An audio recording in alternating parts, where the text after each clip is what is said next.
The bravest are surely those who have the clearest vision of what is before them, glory and danger alike, and yet they go out and meet it. This is the Yoakum Strength Podcast with me, your host, Austin Yoakum.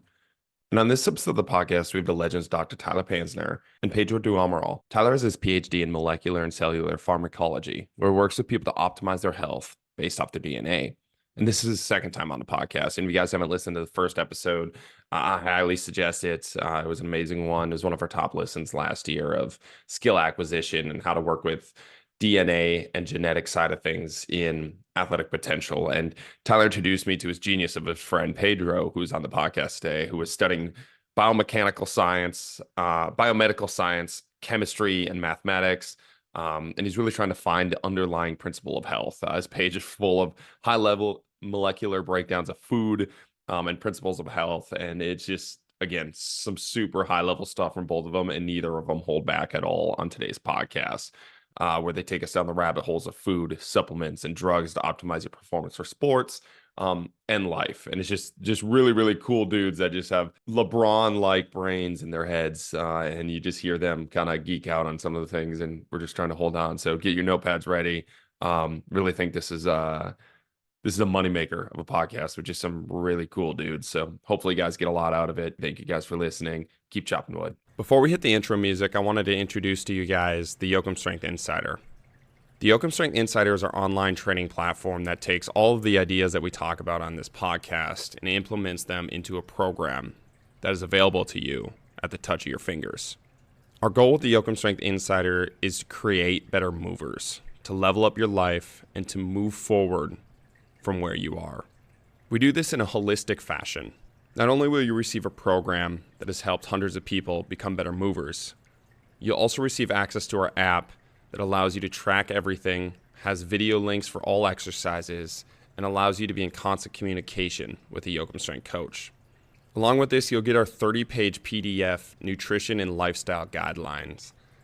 That includes everything from what to eat, how much of it to eat, why we're eating it, meditation habits, and other lifestyle habits that we implement with our clients to really level up their lives. If you're interested in trying out one of these programs, use podcast 25 in the discount section right before you pay for 25% off your first program. Boom. This is the Yoakum Strength Podcast. Take the leap down the rabbit hole with us as we interview elite level guests to unravel what high performance really is. Well, brothers, welcome to the podcast. I'm excited to have you both here. Excited to be here, man. Do you guys want to Tyler, we already had you on the podcast, and it was one of the top ones of last year, and you reached out, and when we kind of got back and forth going, like, we need to have another round, and you brought on Pedro. But do you want to remind the listeners who you are, a little bit about you, why they should listen to you? Yeah, absolutely. So I'm Dr. Tyler Panzner, PhD scientist trained in cell biology and pharmacology. So how cells function on their own in isolation, when they're healthy and when they're diseased. And then also pharmacology, I'm an expert on how things affect cells. So whether that's drugs, vitamins, supplements, minerals, basically anything, how you're changing the cellular behavior. And I left conventional medicine. I was trained to make new chemotherapy, cancer medications, cancer drugs. I was the guy in the lab coat, giving mice the cancer, dissecting them, the cells, all that stuff. And I wanted to do personalized medicine. And I worked for a clinical genetics personalized medicine company where they're sequencing cancer cells to figure out what chemotherapy drug is best for you. But I'm like, why don't we sequence our healthy cells before we're sick to figure out what our unique cells need more of and what they're sensitive to, and build protocols around that. So that's basically what I do. I call it holistic genetic health optimization. I started my practice actually a year and 1 day ago, actually. Hell yeah. I actually left the corporate job, took the leap of faith, best decision of my life, went all in on this. Just figure out exactly a supplement that helps one person can really screw up somebody else. And people are not properly trained on how supplements work. So I'm there to kind of bridge the gap there. Fuck yeah. And we had a whole podcast on that all those conversations. It's one of my favorite podcasts I had in a long time. I was like taking so many notes through it. And we've been talking back and forth into DM since that podcast. And you were saying we need to have Pedro on it. And Oh you're yeah. like, we need to get this guy on. He's a brainiac. And Pedro, I was creeping through your page, going through, trying to take notes. I usually do it with the guests, just try to learn everything. I was going through your page. I'm like, holy fuck, bro, you're posting photos of your food, and that's above my pay grade of like knowledge there. So you want to tell the listeners a little bit about yourself and kind of what you do? Sure. So I got into health with personal training. I realized quickly that I was more interested in the deeper side of what is the right approach to maximizing health and optimizing performance. And that brought me into medicine. I graduated with a bachelor's in biomedical sciences, performed research on mitochondria and also aging science, which was under my supervisor, Neil Copes. And then I got into chemistry, mathematics, and physics all in one. And the reason why I decided to go that route instead of going to graduate school, so it's another bachelor's, is because I felt that I didn't have the prerequisite knowledge to understand deeper stuff like machine learning for biology, computational biology, which is where some of the golden nuggets lie. So Tyler does genetic counseling. And one of the ways that you take into consideration a lot of genes is through polygenic risk scores, where you take your entire genome, you sequence it, and you get what are the risk alleles, meaning which genes contribute to a condition, and how great is the score, meaning how much of a magnitude does it have on that condition. So something like ADHD, if somebody has dopamine mutations, that's one allele that can present a risk score. So things like that, I'm really interested in the deeper side, and I try to dumb it down, but it's been, as you guys are talking about, it's been difficult to present that to an audience that wants the simpler stuff. And right now I take a pause from studying all of that to do software engineering. And the only reason for that is to get a better understanding of the computational sides and also better income so that I could go back to school. Damn, just all. And let me be very, very clear too. When he says deeper, that means like deeper than like Mariana's Trench stuff. Pedro's one of the few people I see the stuff he posts or shares on his stories and stuff, and it's related to biology. And I'm like, I have no fucking idea what he's going through right now, like even way over my head. So he's very, very humble. One of the smartest people I know. Well, that's good because we have really, really smart people like you guys, and hopefully I can dumb it down enough for the listeners to like bits and pieces. So I'll be the translator for the whole podcast. And when you guys are talking about genetics, and Tyler, one of my favorite things that we kind of touched on a lot during our podcast was you can kind of take control of your genetics in a way. And you just mentioned it there about ADHD mutations and the supplements that you can do to hopefully help with that. And one of the things that I think it's kind of like this weird thing. It's like we're virtue signaling science by saying it's genetics without ever actually doing any genetic testing on each other. We just say, oh, it's genetics. Oh, I have that. Oh, I have that, without any like deep dive. But then we're shielded by this virtue signal of its science without ever actually doing science. And what I know, Tyler, you do, and Pedro, you just talked about briefly, was let's actually do the science there and dive deep and see what is actually happening there, see what the mutation is, see if we can actually fix this rather than just saying we have something. And I'd love to know your guys' kind of thoughts and approaches to taking control of our genetics and dealing with what we were dealt and how we go down different pathways to optimize our life. Yeah, I'll take that first. Yeah, and taking control of the genes, a lot of people have the misconception that we're actually like getting rid of the mutation or fixing the mutation per se. Those mutations, that genetic code, that's locked in forever. That's never changing. However, the example I like to give is let's just say there's nutrient A you eat through food and you need to convert it into molecule B. And then it gets turned into C. And like C you use for something important in your body. If the step that turns A into B is hardwired, no matter what, to only work, let's say 30% as well, you're going to be very deficient in B. And what if B doesn't exist in nature? So this is why a lot of people that are anti-supplement, I understand you want to keep it to a minimum. When I work with people, I like to do most bang for your buck, the least number of things you could use to help the most number of mutations. But we're not so much fixing the mutation. If you can't make as much B, we'll just give you more B as a direct supplement. And we can circumvent it as if it's not having an effect. You don't actually fix the mutation itself. That would be genetic engineering where they're making designer babies in China that can jump 40 feet in the air probably. Who knows what they're doing in China and Russia right now. But yeah, so taking control of them by figuring out what you can't make as much of.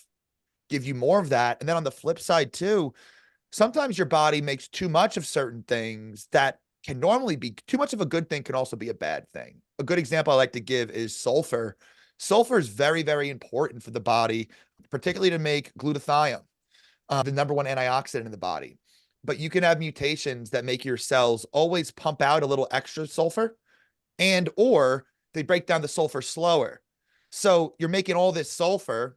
You could be having high sulfur supplements like N-acetylcysteine, glutathione, sulforaphane, alpha lipoic acid. Then you could eat a lot of high sulfur foods like garlic, onions, eggs, cruciferous vegetables. And now none of those are unhealthy supplements or foods. If I have them in too high of amounts, and I'm pretty sensitive, I get brain fog. I can't think very well. I'm very restless. So we can limit your consumption of sulfur and give you certain things to help you break down that sulfur. So again, we're not changing the genetics itself, but we're either giving you something you need more of, or limiting the intake, or helping you break down something that you have too much of. And again, it's not just like heavy metals you have too much of. Even normal things that are supposed to be in your body can be too high. So too high of something could be just as bad as too low of something. And Pedro, I know you talk a lot about on your page how food is medicine. You just need the chemistry behind it. How do you look at it through kind of those lens when you are looking at consuming food and looking at consuming supplements around there to optimize some of these things? Yeah, so when I post on my page food chemistry, I mainly do it only because people really like to know what are some of the chemical compounds that are present in food naturally. So the B vitamins, for example, and then some rare molecules like butyric acid, which are produced by the bacteria in our gut too. But then when you take into the context of what Tyler's mentioning, how certain foods can be metabolized differently because of people's personal genetics, you really got to get into a combinatorial chemistry, because the way that the genes work is they produce certain enzymes or peptide molecules, and those are the main workhorses of the body. So to break down sulfur, you need sulfoxidase enzymes. And how do those enzymes work? What do they need? They need cofactors. They need molecules like molybdenum to break down sulfur. They need molecules like vitamin B3. They need vitamin C. So if somebody has a genetic mutation that prevents uptake of vitamin C effectively, or they're diabetic and they already have too much blood sugar that prevents absorption of vitamin C, because they're very similar molecules, glucose and vitamin C are almost identical. They share the same transporter, right? One of them, I think. Yes, man, I forget which one, but I think is it the GLUT or the SLC? I think it might be the GLUT one, right? Both from what I remember, and some occurs through passive diffusion as well. So if you have too much vitamin C or too much glucose, some will inevitably get in just through diffusion. But yeah, so if you take that into consideration, foods that are high in vitamin C, and then a person has diabetes and they may not metabolize sulfur effectively, and they may have a gene mutation that requires more molybdenum, then it becomes a combinatorial situation where it's like, oh, you got to worry about all of these variables. The only way to really get around that is you have to understand the body as effectively as possible. That's so true, Pedro. I feel like I don't see much cases where it's a single variable or factor occurring either, and especially with a lot of people in the health coaching, holistic space, it's people are trying to do their best, but like a lot of stuff is a lot more complex than people think. And it's like, you can make someone, it's not that hard to make someone feel a little bit better with things, but to get dramatic improvements. And also too, something I'm vocal about too, is the wrong supplements. Like I just mentioned, if you're sulfur sensitive, I was gonna make a reel about this. I had another client that they went to their doctor after meeting with me. I told them they're sulfur sensitive. Their doctor was very pushy and said, no, you need a glutathione IV, like that genetic stuff, and kind of just dismissed it. This poor woman, her entire body was like her skin was peeling off. She had an obscene sulfur reaction, which is the same thing as a histamine reaction in the body. Her skin was like one big scab all over her body. Her mental status was completely wrecked for like 2 to 3 weeks because there was this huge flooding of all this sulfur. And it's just crazy that you have people that are like dismissing this whole thing. But again, too, it goes deeper than, like he just mentioned 3 individual topics to know how the whole body systems work. It's not just this pathway or this pathway or this gene or that food. We have so many converging pathways together that interact, that a couple of pathways can boost something, the other ones inhibit it. So how do you know where the cards fall of where you're actually at?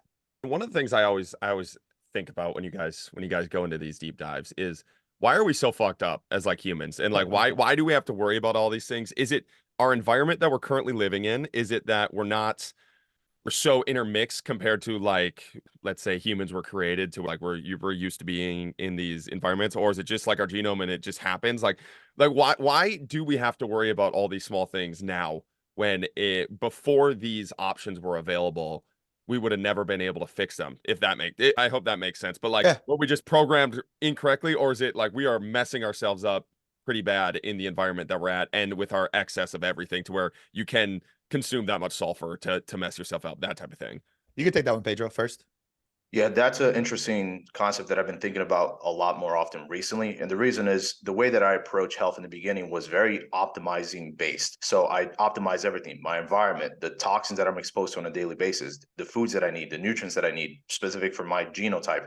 And what I found recently after being exposed to this over and over, it becomes second nature. You know which foods are bad. You know which situations are bad. You don't want to just keep your car window down when you're in traffic because the exhaust is producing nitrosamines that are very carcinogenic. So little things like that, it just clicks in my head. And once I got to that point where I really grasped as best as I could the world around me, I became very anti-optimizing based because I started to realize it inhibited my performance. It started to become a more of like a mental masturbation, like, oh, I'm doing everything right. I'm taking all the right supplements, but then my performance was the same. I wasn't getting any better at school. I wasn't getting any better in my training. And I just needed to have more of a push through it mentally approach. However, for the average person who isn't aware of these things, it's probably best to start from environmental toxicities. I was just reading about dioxin-like molecules the other week. Dioxin are molecules that are very carcinogenic, mutagenic. They cause cancer without a doubt in very low amounts. BPA is a type of dioxin-like molecule. And there's one called TCDD that's produced pretty much everywhere if there's a combustion process. And if you get some of it in your bloodstream, even in picogram amounts, very small amounts, and then you have another carcinogen, it dramatically potentiates the other carcinogen, and somebody can develop cancer because of it. But it can mess up other things as well, like biochemical pathways not associated with cancer, but metabolism of nutrients. So I would say focusing on environmental toxicities is going to provide one of the best bang for your bucks. And this is the disconnect between the modern world and the ancient world. Ancient humans had challenges, but their challenges weren't TCDD and dioxin-like molecules. Their challenges were getting away from predators, for example, or to make sure that they had enough of a harvest from when they were tilling the fields so that they could actually not starve to death. So I think environmental toxicities take number one, and then nutrient optimization takes number two. And then once you get to a point where you grasp this stuff, it's second nature, then really focus on what's inhibiting you from optimizing your from performing at your best, what's inhibiting you from actually dominating the things that you're into. So sports, for example. Yeah, I feel like even just getting those first two things done, you'll probably be feeling noticeably better, correct? Then it's just kind of the cherry on top. Yeah, I'm a big genetics guy, but at the end of the day, our genes have not changed much at all over the past 100,000, 200,000 years. At the end of the day, the reason why obesity, autoimmunity, autism, all these things are on the rise, it is due to the environment. But one thing Pedro said too, now we have data. The first documented cases of cancer, autoimmune diseases are millions of years ago in our ancestors. So at the same point, like I've had debates with people about how, I think gluten can be problematic. I don't think we really evolved to be eating gluten. I think grains give a lot of people issues, but people will say, oh, well, our ancestors ate gluten all the time. And it wasn't, yes, I know there's more glyphosate and the hybridized gluten, but gluten in general, our ancestors got multiple sclerosis millions of years ago, thousands of years ago. So it's not like they didn't get these diseases, and also too, nowadays we have brain fog. We go get medication for it if you want to go that route. But 300 years ago, you had brain fog. That was just life. You didn't go and complain about having brain fog. So now the bar is a lot higher as well. So it really is the environment outpacing our genetics. And one thing I like to say too is people think of environmental as non-genetic issues, but let's just say it's heavy metals, for example. We know there are mutations that make your cells absorb and not excrete specific heavy metals as well. So I like to ask people the question of, the people that get really bad heavy metal toxicity or they get really bad mold infections, are they really exposed to that much more heavy metals or mold spores? and it's obviously a mixture of both here, or are their cells genetically not able to handle these things as well? Because I worked with family of 5 in a moldy home. 2 of them are borderline hospital status. The other 3 are virtually fine, or maybe they sneeze here and there. It's the same exact environment. So why are they responding so differently? Now, of course, at the end of the day, if there were no heavy metals, there'd be no heavy metal toxicity. So it's obviously a mixture of both here. But I do think most of it is just the post-industrial, all the, like you said, all the different stuff we're exposed to now, on top of the stress, on top of the blue light affecting our sleep. You're not secreting as much melatonin. Sleep isn't healing.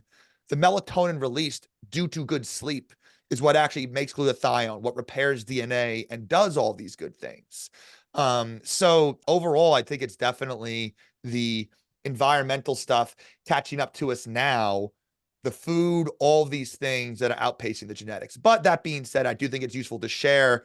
It's not like there were no diseases ever anciently, which does show that our genetics alone, those genetics, those individuals, or those ancestors that got these diseases, they probably got naturally selected out. It was a random mixture of, all right, they have that combination of mutations, and boom, they get multiple sclerosis. That bloodline, those genes probably won't make it that much forward, but clearly some of them did ancestrally. Well, and one of the things I really like that you mentioned there was the bar is so much higher now. And I noticed this from even just from my back, like hometown, where it's like a super small country town where it's like drinking and like brain fog. They don't know what brain fog is, like, but Yeah. they live with it. Yeah. It's like even like hungover or anything. It's just they drink every day. It's not a thing.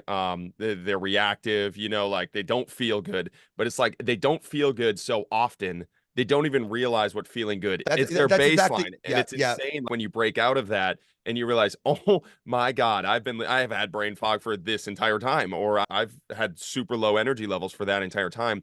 And it's like it's really hard to talk to people about that when it's actually your reality every single day. You've never had high energy because your entire environment is just set around living with low energy. And that's something that it's kind of a crazy thought process of once you break out of that, trying to break other people out of that, especially the people that need it, because the people that need it almost don't even realize they are in it. Oh, they definitely don't even realize. And that's what I like to tell my clients, that our first goal is to get you feeling as close to normal as possible. I'm a big supplement guy, but it's all backed in hard data, what you actually need.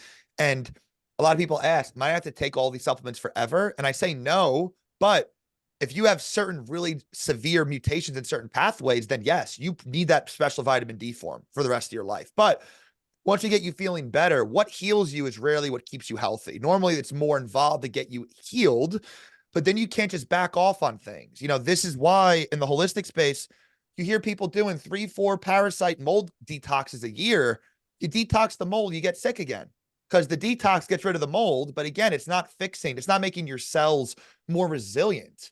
So you're just going to keep getting it over and over and over again. The root cause for a lot of instances isn't the mold necessarily. It's a lot of it is the host genetics. But what you were mentioning about getting people to feel better, the downside of healing is realizing how goddamn sensitive you are to everything. I have so many elixirs I take for sulfur, the histamine, the this, the that, because it's like I feel it. I'm so sensitive to it. I'm actually talking to Pedro too. I'm getting some heavy metal testing done. I think I might have some mercury stuff going on because that can also interfere with the sulfur stuff. So kind of back to the question you asked before, if you have more mercury in your body, it can make you more sensitive to sulfur because there's thiol-like molecules. So it could interfere together. So these genes have been going on forever.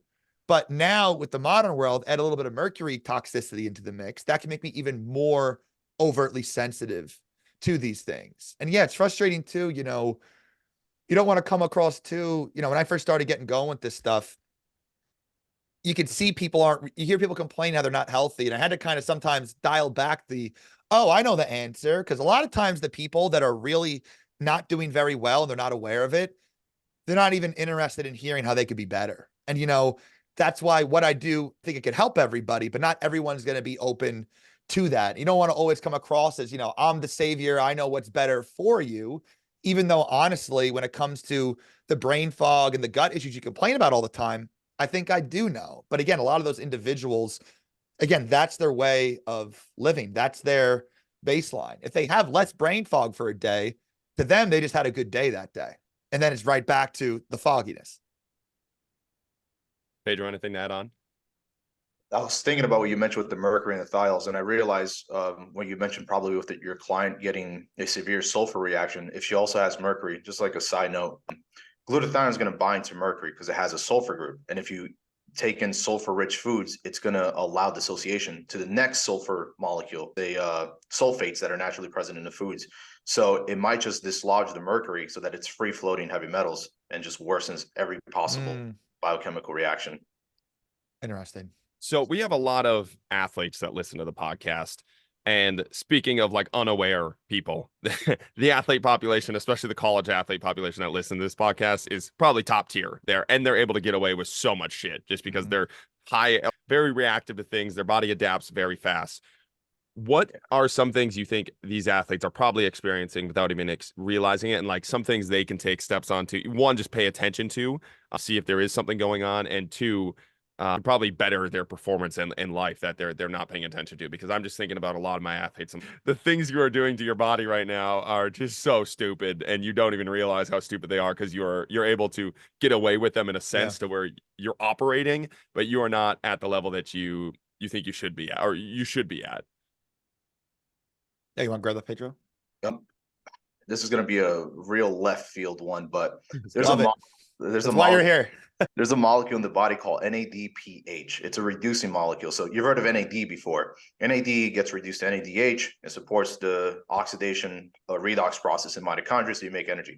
NADPH is involved in reduction to make lipids like cholesterol and other very important lipids for the cell membrane, but it's also important in collagen production and regeneration of tissues. And one of the things that I've realized when athletes are carb heavy, if they're very explosive athletes that require a lot of carbs for fast glycolysis so that you can produce as much force as possible in a quick amount of time. So power lifters, MMA fighters, all of these types of individuals, they have lower levels of NADPH. I don't know the exact measurement, like the units, but I know for a fact that they tend to produce lower levels of NADPH. And that has a direct consequence on regeneration of tissue like collagen, joints, and other supportive tissues in the body. And so they tend to have a proclivity to get more injuries in those things, like a labrum tear or a hip tear, for example. So if you want to prevent those kinds of things, you need to support NADPH levels. Interestingly, one of the easiest ways to do that is through an intermittent fast, simply because your body's trying to produce these reducing equivalents to support the body in general. If you go on a ketogenic diet, that's also the case. It's one of the reasons why you don't get as sore on ketosis when you're doing strength training. It's one of the experiences I've had, versus when you're carb heavy, you're sore for a lot longer. There's more protons being produced in the muscle. So that's one thing I thought of to support that. Vitamin B3 in higher amounts. Alongside an intermittent fast, sporadically, you can do it once a week, you could do it twice a week, whatever the individual likes. And eating more fat-rich meals with making sure that you don't combine with carb-rich meals if you're not going to be active can be really supportive of NADPH levels. Oh yeah, great answer. Yeah, something I think too, we know that sleep is hugely important for everybody, especially athletes as well. And I kind of want to go back a bit to that sulfur stuff that I mentioned. Sulfur causes issues because it can make your cells release histamine. People think of histamine as just allergies. It's actually a lot more than that. Histamine gets released during exercise. So I've had some clients that they black out when they work out. They can't do more than walking. They don't know why, because their bodily histamine levels are so high. Now, to get that high, there's normally more severe health stuff going on. But when you really are splitting hairs here, a lot of supplements like pycnogenol, pine bark extract, has been shown to help with exercise performance, VO2 max. Because it helps lower histamine. It also helps support nitric oxide in the body for blood flow. But going back to the sleep, things that, let me think how to word this. So high sulfur things can release histamine. Histamine is an excitatory neurotransmitter. They prescribe antihistamines for sleep. So the worst time to have high sulfur, high histamine meals are before bed for dinner. And again, I'm just sharing my own experiences. I know I'm on the much more sensitive. I talked to Pedro about this stuff. He sends me stuff and I'm like, yeah, I couldn't have that. He's like, damn, bro, you're something else there. But like one story I like to give is tomatoes liberate histamine in the body. I get brain fog a lot from tomatoes. I can do ketchup. That's about it. And my wife made some chicken tomato sauce pasta. Normally I'd skip the tomato sauce. I was like, you know what? Sure, I'm going to have it. I had it, went to bed, woke up like 3-4 hours later. The most severe, like restlessness, anxiety, and that I never wake up like that ever. And I think it's because I had the tomato sauce. I went to bed soon after. It liberated histamine in my body. So as I woke up and rolled over in the middle of the night, when you wake up for a split second, then you go back to sleep, I woke up with high histamine in my brain and boom, I was absolutely wired. I was like chugging CBD, trying to just like calm myself down to go back to bed. And that's a more extreme example, but it makes me wonder how many families, how many athletes have, tomatoes leading up for dinner or tomato sauce or higher sulfur things like garlic, onions, plus the tomato sauce that could be affecting the sleep.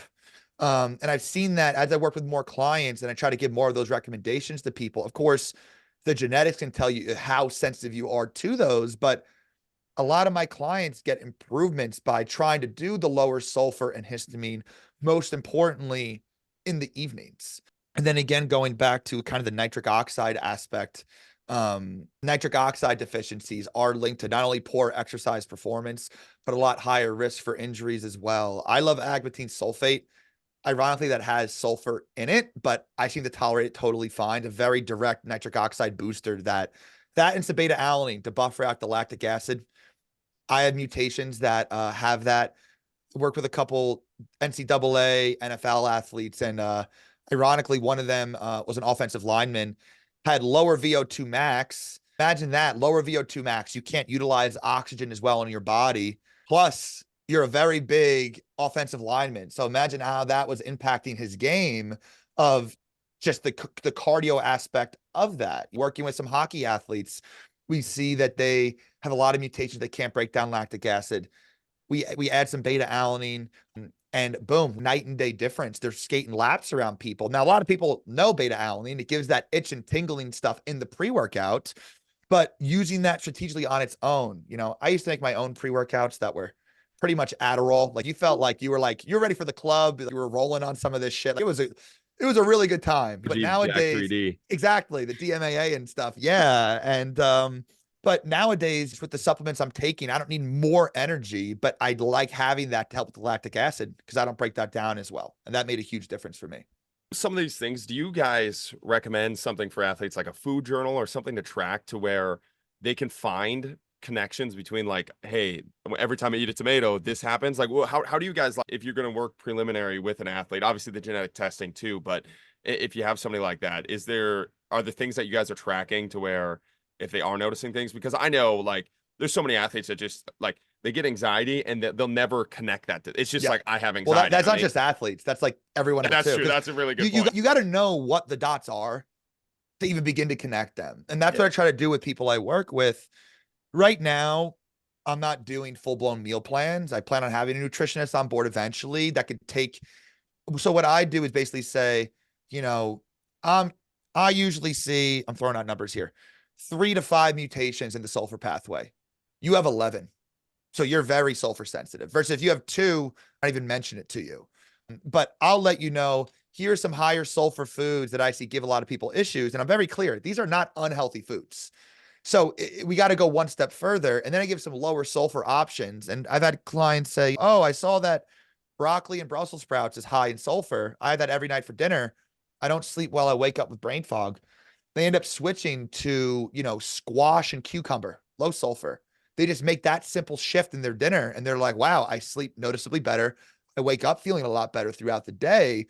So I'm giving you a list of some patterns to start them out. And then I tell them, once we get you feeling better, then if you feel worse after a meal, you should Google everything in that food and say that food and sulfur or that food and histamine, since they're interrelated. And that's how you start building this list in your head. Once you feel great and then you feel not great, that's kind of like Do you remember the name of that, Pedro, where it's like the fear, there's a really bad experience with something, you kind of like enhances the memory of it? Everyone's had that type of alcohol they blacked out on and like got severe alcohol poisoning. And now if you like smell it, it like brings you back to that time. A more minor form of that, once you're realizing what something that messes you up. Yeah. So yeah, I'm not doing the specific meal tracking, at least not yet, but usually I'd rather educate them about the patterns to look out for so they know for themselves. Because a lot of the coaching type stuff is very regimented, which it should be to some degree, but I want to educate you about the language and patterns that matter for your own body. So if you have to deviate from your meal plan, something happens, what you can reach for in the regular world outside of your little bubble of your meal plans. So you don't backtrack. And, to me, even having 4 hours of unnecessary brain fog, especially when you're go-getter, that's a big difference. I don't want to have to deal with that whatsoever. So I want to educate you about any possible contributor. Sometimes people say, oh, I had those foods, I feel fine. I'm like, okay, that's fine. Not every high sulfur food will mess you up. It's different for each person. Brought up a good point with the learning the patterns that are specific to that individual. And it's going to be different for every person. I do think it's useful for an individual to track stuff once they have a good understanding, at least some of the basics of like food chemistry. I'll give you 3 examples that I think are pertinent to the average person. Non-celiac gluten sensitivity. Yeah. Most people, they may not be celiac, in which if they eat anything that contains gluten, they have to go to the bathroom immediately, but they can be sensitive to wheat nonetheless. The reasons why, if people really want to go in the rabbit hole, any gluten-like peptide is immunogenic, and wheat produces 6 different gluten-like peptides aside from gluten. And so every one of them stimulates the immune system to some degree. It depends on, again, people's cell chemistry and their genetics on how responsive the immune system is to those gluten-like peptides. So you can have a massive immune response that produces celiac, which is with celiac patients, or you can have a minor immune response that produces brain fog or gastrointestinal disturbances with the average person that is not celiac. So gluten is one of them. Coffee. Some people do perfectly fine with coffee. I can have coffee with a meal. I can have coffee on an empty stomach. I'm totally okay. Nothing changes. But some people will get gastrointestinal disturbances once they drink coffee, and they may feel too much anxiety. Could be because of dopamine being converted to norepinephrine. Could be a lack of other inhibitory neurotransmitters. It could be a ton of different things. But if you don't do good with coffee, okay, then maybe switch to yerba mate, maybe switch to green tea, and note those things down. See how you feel with other caffeinated beverages. And then the last one that I can think of is if you're charring meat and you really like to eat a lot of protein and the meat is super charred, right there and then you're producing glycated end products that are very stimulatory to the immune system that can immediately shut down performance. Some people are highly responsive to them, some are not. But if you are one of these people, one of the things that you can do to counteract those glycated products is to consume raw vegetables, or something like squeezing lime on top of the meat can help reduce the glycation. It could actually allow the vitamin C to bind to the glycated products, so your immune system never recognizes it. 3 things related to food that I think could be useful for most people, and noticing tiny scenarios like that. Because most people, when they char meat, they're not thinking about the charring process itself, but it could be a big enough deal to some individuals in which they have to optimize for that. And then there's a majority of people that will not care and feel like, well, it's just me anyways, and their performance drops like 2%, and in the overall scheme they're still performing pretty high. So then those people are just going to continue doing their habits. And I like the way Tyler mentioned that too. It's like you got to get them feeling healthy, so then they realize what is actually like messing them up. Because if you always feel like shit, it's all about contrast. You need the contrast. You need horrible days to appreciate your good days, and vice versa. And that applies to health as well. And Pedro, real quick, so those glycated end products, those are separate from the heterocyclic amines and polyaromatic hydrocarbons. Yeah, I wanted to mention one of them. Yeah, so you got the PAHs, polycyclic aromatic hydrocarbons. Those cause cancer. That's the same thing that if you smoke causes lung cancer. You got the nitrosamines, which are nitrogen aminated products. So those are molecules like sugars or other proteins that have been modified with nitrogen groups that are also cancer causing. You have the glycated end products, and there's a ton of them. You can have collagen cross-links with sugars. You can have just methyl glyoxal is one of them that's also carcinogenic. There's so many of them that get produced. It's why it's better not to worry so much about the big picture, but how do you mitigate all of those? Supporting with vitamin C, eating vegetables with your meals. Chimichurri is one of the things that Argentinians use with every churrasco that they have. Churrasco is like barbecue. And so chimichurri is just a sauce of parsley, garlic, and I forget the other ingredients, olive oil, that have a ton of phytochemicals that prevent those molecules from causing damage in cells. Naturally, some cultures have this ingrained in their cooking process, and it helps to know what is the chemistry behind it because you can implement it for your own diet. Yeah, and I think real quick too, going back to the gluten thing, we both touched on it briefly there. You know, me personally, I have all the genes, well, a lot of them for celiac disease. I don't have celiac. All of my gluten issues are all neurological. I get brain fog, I get lethargic. I believe mine is called a gliadin sensitivity. It's actually another protein found in gluten. It's a component of gluten, actually. And that usually gets immunogenic responses to the brain. But and again, too, a lot of people I work with, I tell them you have mutations. In general, I don't think people, like I mentioned, I like that people limit gluten, but especially you have these mutations, people say, I eat gluten and I'm fine. Again, if you're already inflamed and you have gluten, it's much harder to notice inflammation and a little more inflammation than it is to notice little to none, and then it cranks up from there. So the gluten itself, and I like to tell people too, you know, potatoes, rice, fruit. I eat a lot of white rice or sometimes corn, organic corn pasta. And I also have some verified glyphosate-free, like actual good oats, not like Quaker oats.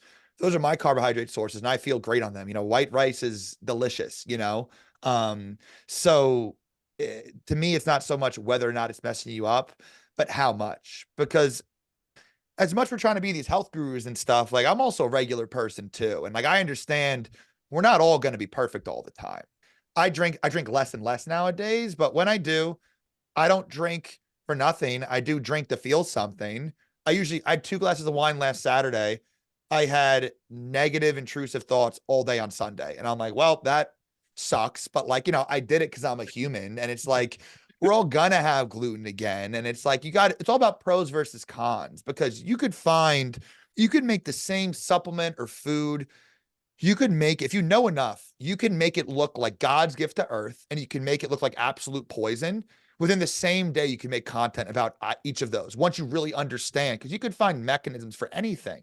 It really just depends for each individual person. Do the pros outweigh the cons? Like cannabis, you could find all these negative things about cannabis, how it could affect estrogen, telomere length, all these things. It also helps with a lot of ailments. I personally use it each evening just to unwind and quiet down my brain that never shuts the fuck up, just to unwind a bit. But that's on me. I think that's a net positive for me. I'll never condone ripping the dab rig morning to night every day. You know what I mean? But yeah, it's all about the pros versus the cons for each thing for you personally. Because I forgot who said the quote, find your poison and let it slowly kill you. We all have our version of our own poison that we know isn't the greatest for us, but we're our own autonomous, independent selves that can make those decisions. And that's why I tell people, they're like, oh, I don't know if I want to give this up or that up. Listen, these are all recommendations. You brought me on to help you. You take what you want out of this. This is what I think is best. If you want to follow it 80%, great. Just be aware that if you don't feel as good as you want to feel, that other 20% you're not listening to could be what holds the rest of your progress. Yeah, that was fucking awesome. Okay, cannabis is also one of my vices. I don't drink, but definitely smoke, and I enjoy it. I feel like it makes me a better person.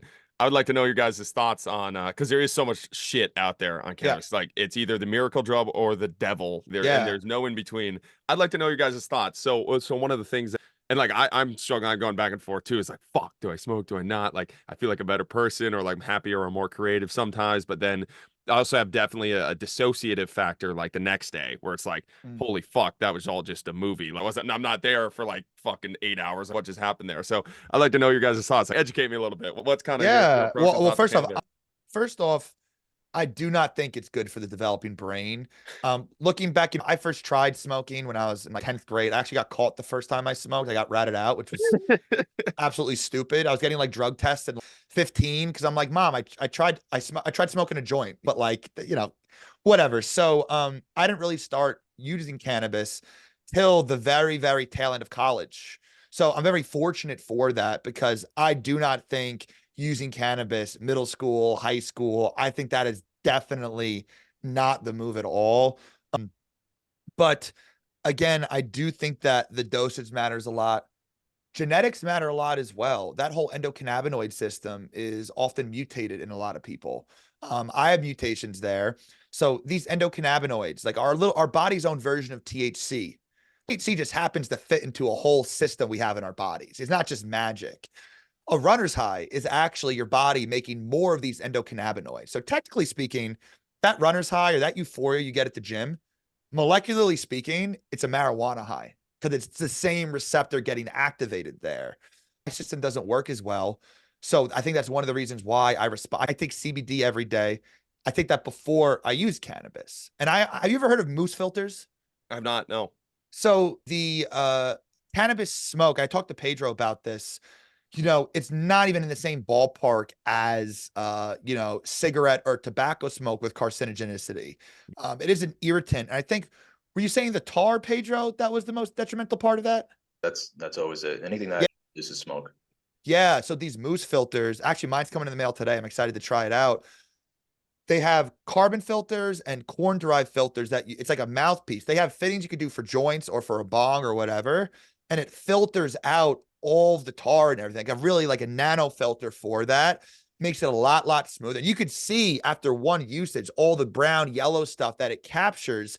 I'm curious to see with my piece how disgusting it looks after one hit, because I'll never say I think that THC and especially CBD is very beneficial for human health, but the smoking aspect is something that if you can mitigate that risk as much as possible, something that can cool it down, getting one of these types of filters can help a bit as well. But yeah, again, I do think that it has its benefits. I have known some friends that they're coughing up black shit for months when they try to quit smoking because it's all in there. And I look at the piece they're smoking out of, there's no cool off ring. There's no perks or anything. It's just literally barely bubbled and just that raw kind of unprocessed smoke just going right in at much higher quantities than you get through a joint hit. You're getting like 19 joint hits in one bong hit, all directly to the lungs. I think a good way to judge is by how much you're coughing afterwards. Now, anyone that smokes regularly can tell you, as you smoke more, you get more used to it, which can kind of cloud that a bit. But I do think going off of, we all take that hit too big sometimes where we're hawking up a lung. And every time I do that, I'm like, oh shit, like what did I don't think I really fucked anything up badly in that one instance, but cumulatively long term, that's why those dabs as well. I don't care who you are, you're coughing, you're bringing out after a dab. And that just goes to show how much more harsh that could be for you. And one interesting concept with cannabis that I've realized with myself is one, I'm more of a nicotine guy. Tyler makes fun of me all the time on this, but I do enjoy cannabinoids, not THC. THC makes me have a body high and almost more of a panic state. Have you ever tried the Delta 8 THC?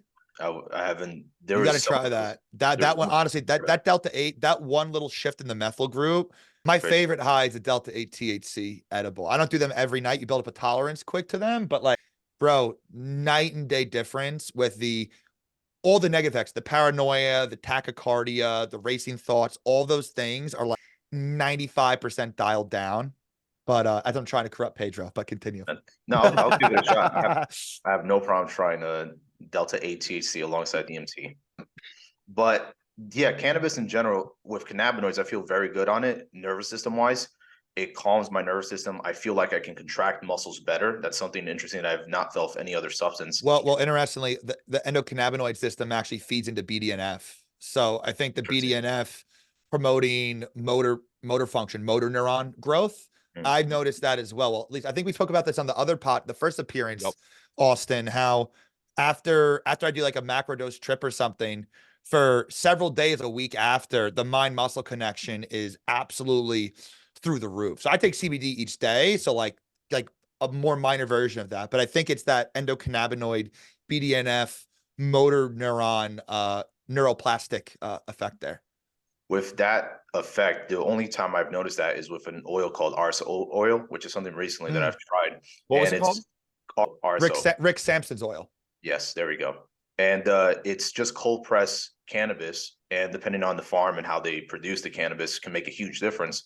And only need a small amount to really have a feel for it. And I don't like anything greater than probably the size of the tip of my thumb, simply because it gets too much of a high. And I want to be still very focused and doing things without that dissociated feeling like you were talking about earlier, Austin. But an interesting perspective on this that I haven't thought about before was anandamide. 3-AG, I think, is another molecule that's produced through 2-AG. Yeah, 2-AG. Yeah. 2-AG. Yep. These are molecules that support reductive processes in the body. Your body gets to relax, it enters a parasympathetic state, and then it starts to repair itself. That's reduction based chemistry. So oxidation, oxidative stress, you heard before. There's also reductive mechanisms. So reductive stress is when somebody's diabetic, for example. There's too much energy and they're not using it efficiently. However, if you're in a relaxed state and your body requires that energy to repair tissues, cannabis can really help with that. And that's one perspective I haven't thought of before until recently. It's that cannabis, and in my experience, cannabinoids specifically, allow my body to enter that repair state a lot easier. And the energy that's coming from food is better utilized to repair my body. That's my perspective. And now, do you think, how much of that do you think is like cannabinoid receptor mediated? Maybe. I think it has to be, because otherwise your nervous system wouldn't enter that parasympathetic state to allow the reductive processes to occur effectively.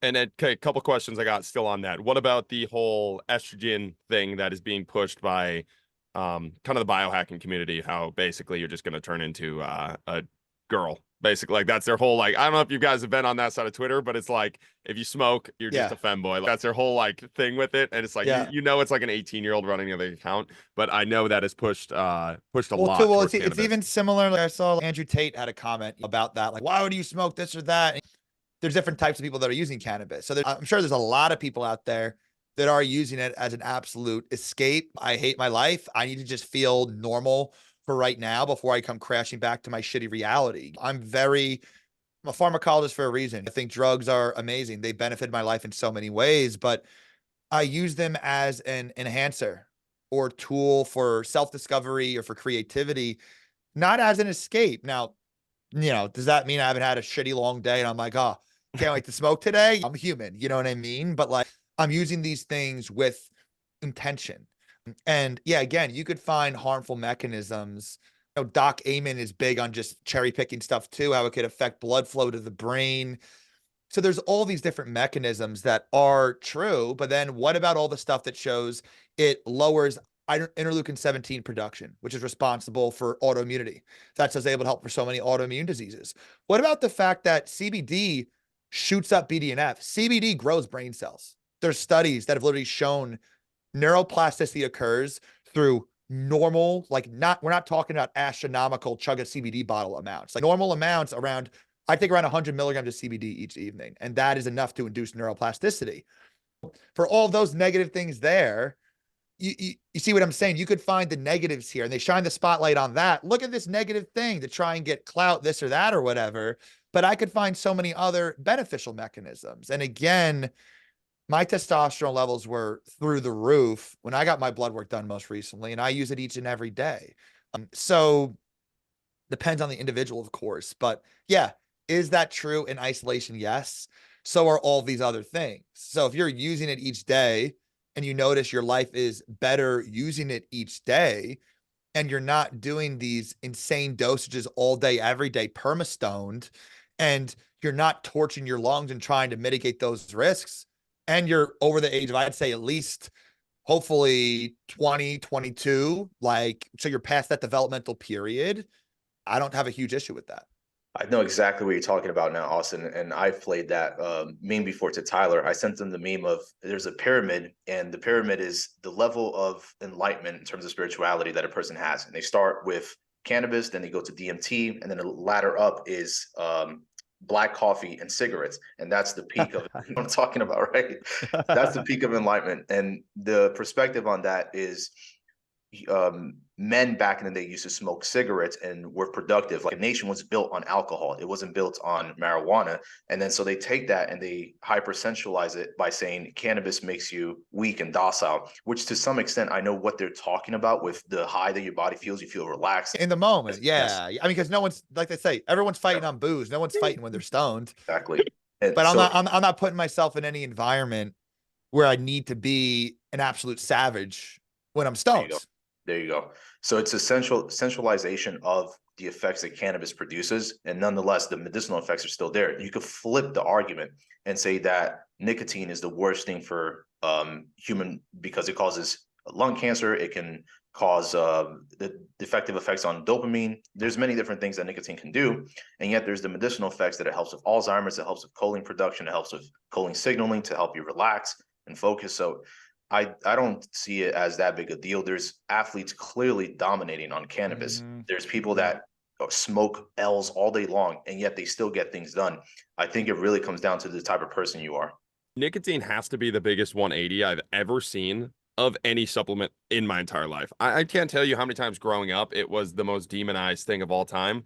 And now it's like, there's not even a middle ground. Now it's like the most productive thing you can use ever. And I'm like, what was that shift about? How did that completely shift from it is the worst thing ever growing up? Like, if you use it at all, is it just because when you're growing up, the only way to get it was smoking, and now you can have other forms? Like, what was that kind of shift? Like, I'm sure you guys have probably a better view of that, but I've never noticed like a more massive shift in that in a supplement. I think the fact that you don't have to get it through cigarettes or chewing tobacco now, I think that's definitely a huge aspect there. As Pedro said, so one of the other mechanisms of nicotine is that it induces the release of norepinephrine, also called noradrenaline.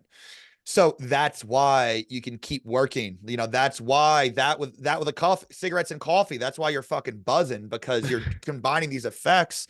I'm very sensitive to adrenaline, including noradrenaline. So like, you know, I can have it and I'll get more work done, but then I notice later in the day, I just feel like more anxious about things, a little more rushed. My thoughts are racing a bit.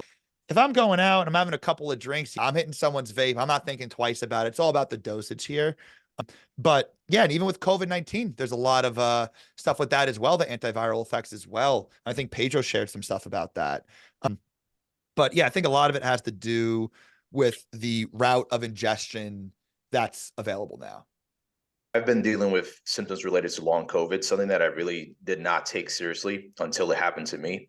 And one of the things that helped me the most in getting my nervous system back was nicotine. And I tried so many different things. It was about month 10 that I took nicotine. And within like a couple of minutes, I saw a dramatic difference. My nervous system was back to normal. I could think clearly. And the reason why I look further into the mechanisms involved, and it dislodges the spike protein from acetylcholine receptors. The spike protein from the virus binds to acetylcholine receptors, and so parasympathetic signaling can't work without the choline exchange. And then nicotine, being a stronger agonist of that receptor, dislodges the spike protein, and then choline signaling works right back to normal. That's one of the reasons I really like it. It helps me slow down. But likewise, I can't do a lot of nicotine. If I do more than 1 milligram of nicotine, that's it for me. I'm already overwhelmed. I'm overstimulated. Is that atrocious? How are you adjusting that? Or is that was the patches were what I tried. And then I said, you know, I don't really like the patches because they only go to 7 milligrams at its lowest. And that's way too much for me already. So after like 2 hours of using the patches, it was just way too stimulatory. Tachycardia, my heart rate was going up really fast. So I decided to just use pure tobacco. And I don't use it all the time. I use it sporadically, and I do smoke it, but I also don't inhale it. I keep it oral. So there's minor absorption through the buccal tissue in your mouth for nicotine to cross through. And that's enough for me. So it's a useful supplement to have in small amounts. And I still don't have there's no nicotine supplement. You're not going to get an isolated nicotine form unless you're using it for lab-based purposes. So I just smoke it. And the same way that cannabis works for some people, I find really useful with nicotine. It's funny too. I remember when he was going down this expedition on the close friend story, he would just send me a picture of him just like waking up 7 a.m. with just like a stogie in his mouth. And I'm just like, he did the 180 and he's just like, yep, time again. He's telling me how much it's working. Hey, I don't judge a single thing this man does, because if it's working, it's definitely fucking working. And again, how crazy is that you have, again, we're talking about how, you know, smoking a stogie, how that could be beneficial for these things. And again, that's just why it depends so much on the context, on the situation, on the person. Yeah. Fuck yeah. I had my first taste of nicotine 3 or 4 months ago. My buddy, Oh wow, late bloomer. Very first time. Yep. Well, same. I just started smoking a year and a half ago now. Yeah. So same thing with THC. And I think that's why it's important to talk about a lot of these things, because like I was such a dare kid. it was so demonized growing up that I was like, oh my God, that's going to ruin everything, rather than the looking at kind of the balance between the two and how you can use these things to enhance rather than escape. The nicotine gum, I was handed a piece before a podcast. I took like a tiny bite. I'm like, I've never had clear thought. My brain, I felt like a fucking genius, bro, for the whole podcast. I'm like, I'm the smartest person alive right now. My brain actually works. Like, it was kind of nuts. And I was like, I have never been exposed to it. So that's good that you guys talk about it. I know you have to go here, Tyler, pretty soon, but last question of the podcast I got for you guys. No, I got time. We got like 23 minutes. Okay. Yeah, we're good. One of the things I want to ask Unless about that's a very long question, but yeah, well, we got time for we might rant. We never know. We took yeah, that's THC true. for You never 15 know. there. No. But what's some of the bullshit that you think people are kind of taking that is kind of normalized, especially in the athlete world? Because I see a lot of it. Even, I mean, anything can be looked at as good too. It's like this. I know there's a podcast about how alcohol can technically be good, and now I have fucking college students who are binge drinking, using it as like, well, yeah, but the alcohol said it was. It's like, God damn it, guys! Yeah. Like, that's not what that podcast was saying. But it might have been Chris Masterjohn, I think, that came out with that, saying that there are some potential benefits of that. Yeah, I'm not even sure, but I'm like, he's not talking about you degens who is drinking 4 times a week, bro. I promise you that. But do you guys see any that are like, man, that is just like so many people are doing it, or so many people are taking it? It's probably just bullshit. Like we shouldn't be doing that. Tyler, you want to take this one? Because I'm still thinking. I haven't been on. Yeah, I'm trying to think. I wouldn't say so much bullshit in general, but bullshit for that individual. You know what I mean? Mm-hmm. And I have some athletic clients. That's definitely not my primary client base, so I don't have in-depth hands-on experience with that. I haven't worked with a huge number of the actual professional, really dedicated athletes to be able to survey different stuff that they're taking. But yeah, I think too, I think any supplement that has a huge number of ingredients, I think is usually, I don't want to say BS. When I hear BS, I think it doesn't work. I just know that when you have someone that's taking, oh, I'm taking 3 supplements a day. Well, each of them have 15 ingredients. So you're taking 45 things. And it's near certain some of that is not going to be resonating with you. I have seen a lot of, actually, one that I could think of is curcumin, turmeric usage. A lot of athletes use that for inflammation, joint pain and stuff. But people aren't aware that curcumin is also a pretty powerful iron and copper chelator. So I've seen people, not specifically an athletic client, but I've seen people with severe joint pain because they're now anemic because of all the liposomal extra strength. It's always the liposomal mumbo jumbo, slap your grandma in the mouth strength, like curcumin supplement. And it's like, sure, you're getting a lot more of the anti-inflammatory effects, but you're also getting the same increased proportion of the iron and copper chelation effect. So I have seen people have joint pain, joint issues from becoming anemic from crazy curcumin consumption. And I could see that being more of an issue for people that are athletes. 2 of the athletes I work with were taking curcumin. It wasn't a crazy high dose, but I could definitely I see a lot of just health coaches just recommending curcumin like it's candy, like it's completely harmless when it can cause those issues. I don't have anything I could think of off the top of my head, but I do have the perspective from what I recently learned. I became so hyper-focused on the tiny minutia of things. There's a ton of traction on Huberman's podcast and Huberman's approach to things of waking up first thing in the morning, getting water or salt so that you're a little bit more hypertensive so that you have more energy, going out first thing in the morning, seeing the sunlight. Those are all really important things, and they help move the needle, but they probably help move the needle at most by 5%. In terms of performance, if you're looking at an athlete, why is it that there's a new boxer that I came across, Matias, I think his name is. He's been knocking people out left and right. And this guy's from Puerto Rico. He was in jail. He lived around people that didn't do health practices like that. They didn't care about the best food or the best supplement to use so that their performance is optimized. And yet this guy is one of the #1 knockout artists in the moment in boxing.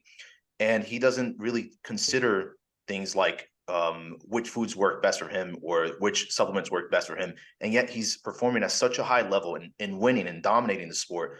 Why is that? And I think the reason why is he's focused on the things that matter the most. Training specific to your sport, just eating the right amount of calories throughout the day, eating the right amount of protein. And then you worry about the tiny things like what is presented on the Huberman podcast of taking cold showers and taking cold baths, or before you work out to support your testosterone production.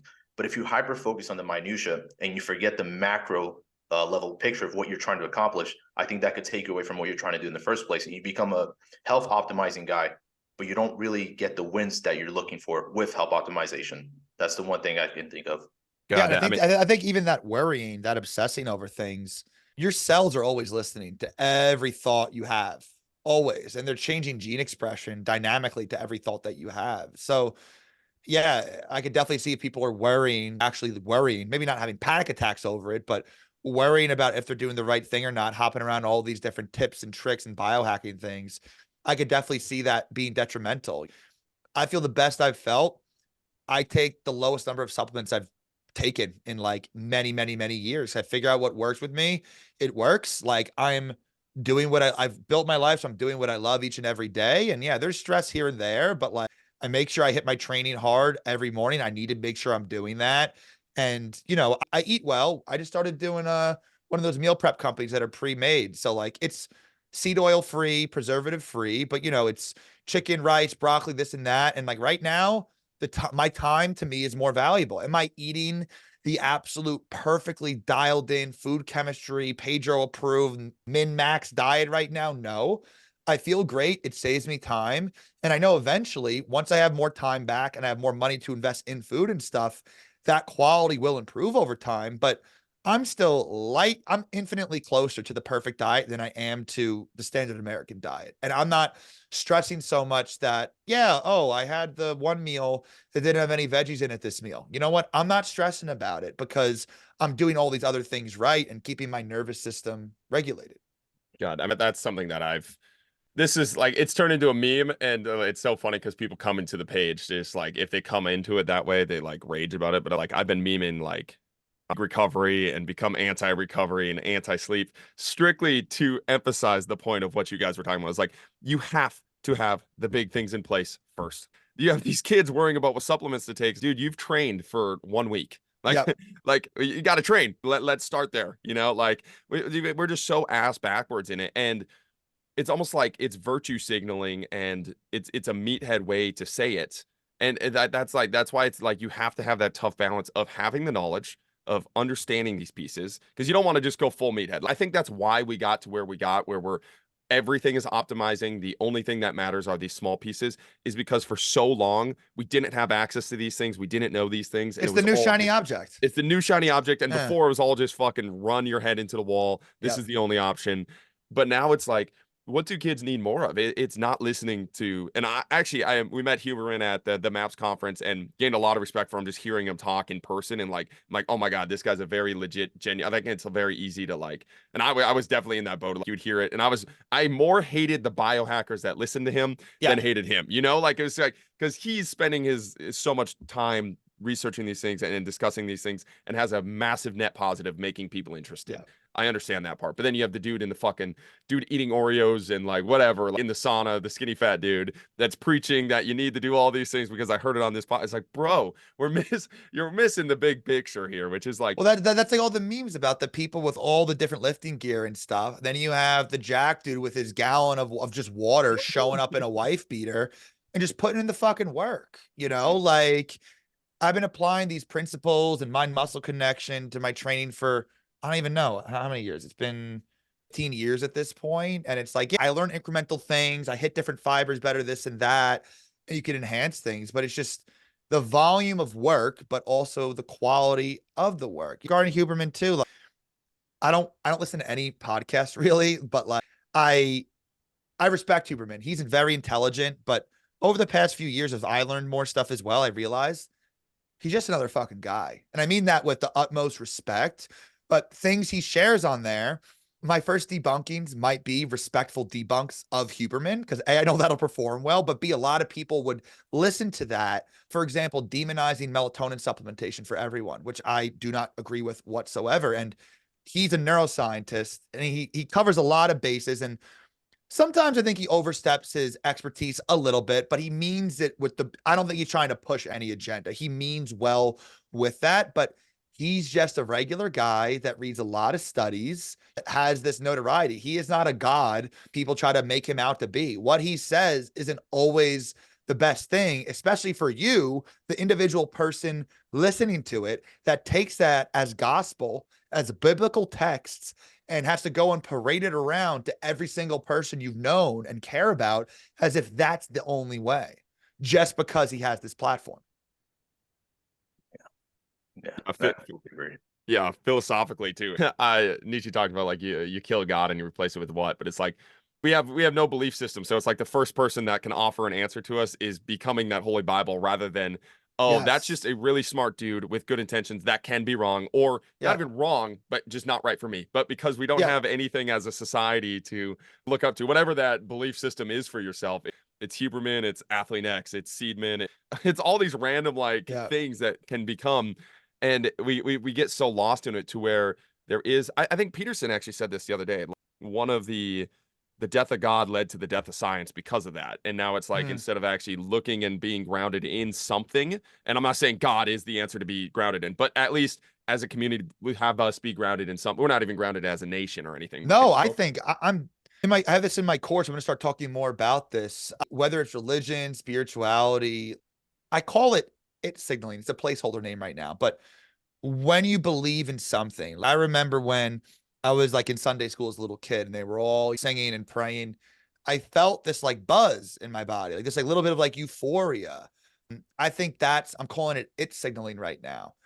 It's when you feel connected to something higher. And I'm not telling people whether it has to be a god, gods, or universal power, whatever it is, but there's a reason why religious belief or spiritual belief is linked in peer-reviewed studies to reduced mortality from virtually any disease. I think that belief in something, even if it's yourself, your mission, you feel aligned with what you're doing with your life or your community, being connected to something bigger than yourself is absolutely paramount for cellular health. I think that it's signaling. That is what helps undo the changes from, childhood trauma. That's the cure.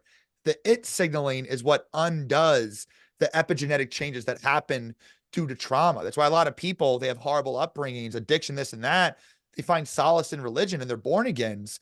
And I'm not telling you whether that's right or wrong to do. It's your body, your choice. But I think that belief in something greater, that spiritual health component, is something that not a lot of people are tackling. And in the future, I plan on incorporating more of that because you have a lot of the really out there spiritual people. And I doubt nothing nowadays when you tell me it's surface value. If there's no data proving or disproving, I'm like, sure, maybe we'll find out. Like, I doubt nothing with what I've experienced. I doubt nothing at this point. But at the same point, a lot of people deep in the spiritual space, it's not grounded in anything. So it can be hard for people to grasp. But as I try to explain, what is manifestation for the cell biology perspective? These are things that I'm actively trying to build working models around to help explain it, to make it more grounded. If you could explain to someone what happens at the cellular level, what do you believe in yourself?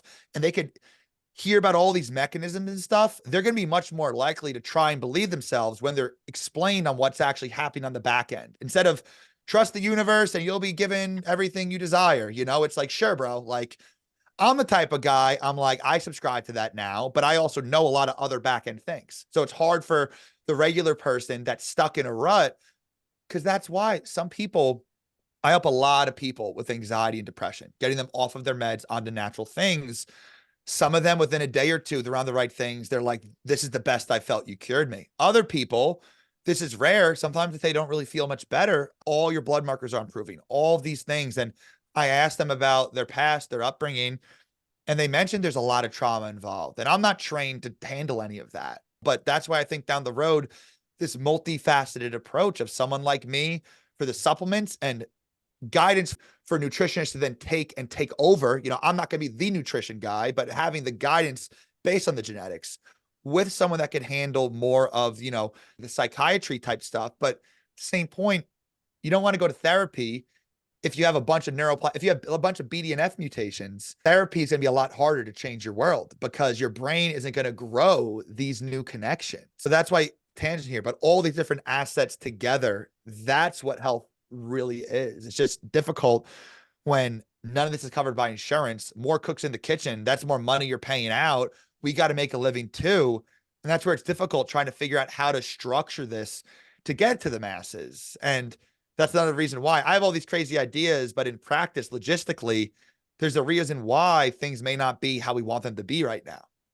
That was a fucking awesome rant. That was out there. Pedro, you want to get wooey with us? What do you got for us? Yeah, I was going to mention something with regards to the masses and Huberman in general, but how do I connect this? Okay, so Huberman, yeah, what Tyler said, he's just another guy. And what I've noticed is the real people that do the real work that we pull from so that we could talk about the things we talk about are never in the limelight. They're not on social media. They are in their own space in science journals and communities that we don't even know. They're in the fucking lab, fucking slaving over their shit. Yep.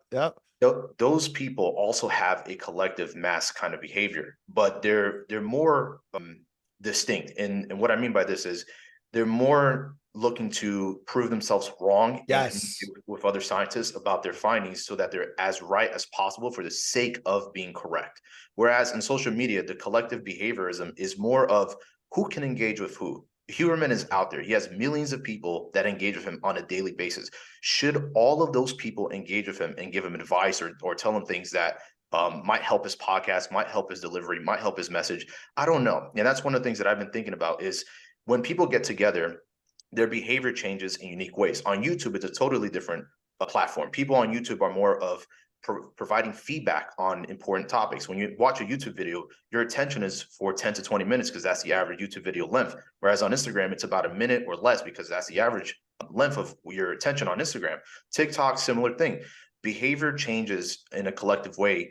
And when you compare Huberman and you compare the scientific community, and you compare what's happening on other social media accounts, the mass, or rather the message you're trying to get across to the mass changes every single time. You're not trying to be accurate for the sake of accuracy on social media. You're trying to be clicky. You're trying to get engagement. So you lose value in that. And when you're thinking about what's important, how do you want to help people? What will people be receptive to?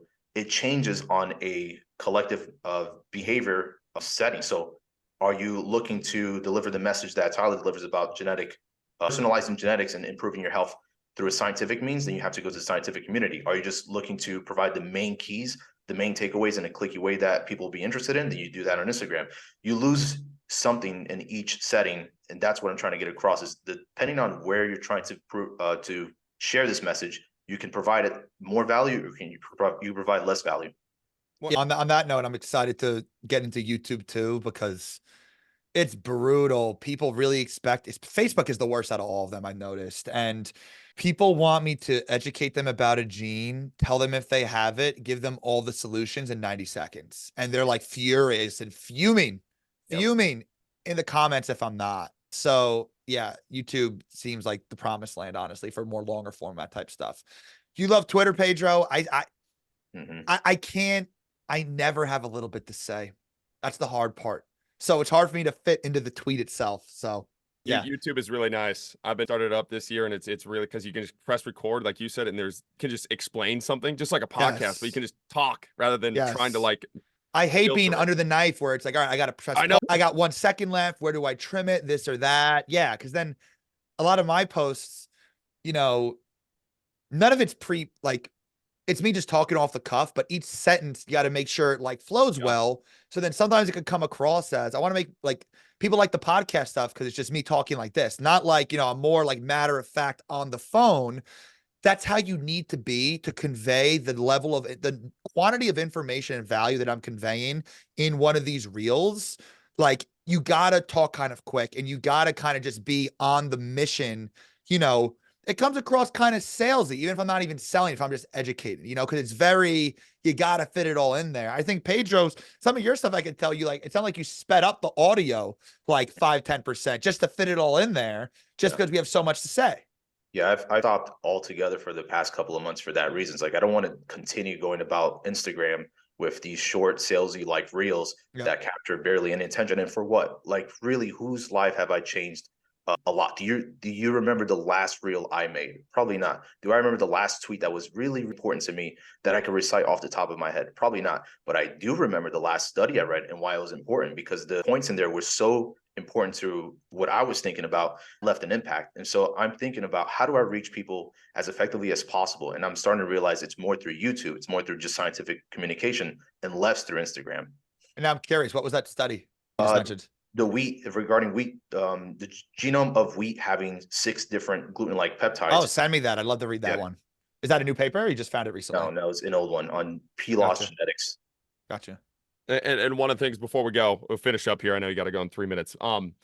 That's one of the things too. I think if we're just honest about what the platforms are used for, I think it could all be good, because it's like, again, like Tyler, I would have never met you without Instagram if you were just doing stuff on YouTube. So like the positive is, it's like, we just need to be honest of, this is my 60-second non-nuanced clip. It's got to be like the top of the funnel. It's got to be like kind of all top of funnel. The bait sounds negative, but that kind of is what it is. I like this guy. He's cool.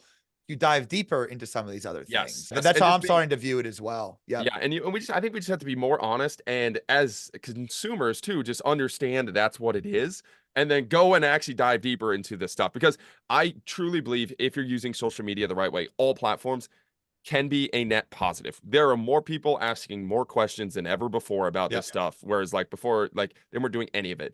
Now we just got to be honest and stop saying my 60-second reel is changing their lives. No, your 60-second reel is getting them interested. Now what? Like, where else can you take that? What else can you do? Can you actually provide? And I think that's where YouTube, again, or these podcasts, it filters out. It's like people that don't have this, it's like, that's because they only have the ability to sell you something in 60 seconds. They have nothing deeper there. And I think there can be so much positive to it if we're just honest about it. And just so many people are just not. We're not honest about it. It's just like, this is the answer right here, whatever platform I'm on, especially TikTok. But like even TikTok, you could say like TikTok has introduced me to people where I go to their YouTube page. I'm like, holy fuck, this person actually. Well, I feel like if you're gonna do change to the next generation, that's the platform to do it on as well. Like, you're gonna have to change how you convey the content, but that is how you're gonna. I mean, isn't that how like Andrew Tate like blew up mainly TikTok and stuff? Like all the younger demographic of people, you got to be careful with what you share there, because they could take it with a grain of salt, not take it with a grain of salt. But yeah, pros and cons to each of them for sure. Fuck yeah. Well, guys, this was awesome. I think we ripped. Like I had like 4 points and we just kept going for an hour and a half. So this was awesome. Thank you guys for taking the time out of your day to do this. Yeah, absolutely. Thank you for having us on. And assuming this isn't an absolute flop of an episode, would love to come back on. Oh yeah, we'll make this roundtable for sure. Thank you guys for listening. Keep chopping wood. Good meeting you as well. Thank you for listening. Join us next week as we dive down another rabbit hole. If you enjoyed the show, don't forget to like, subscribe, and leave a 5-star rating. Follow us on Instagram at Austin Yoakum to stay updated on future podcast guests. Keep chopping wood.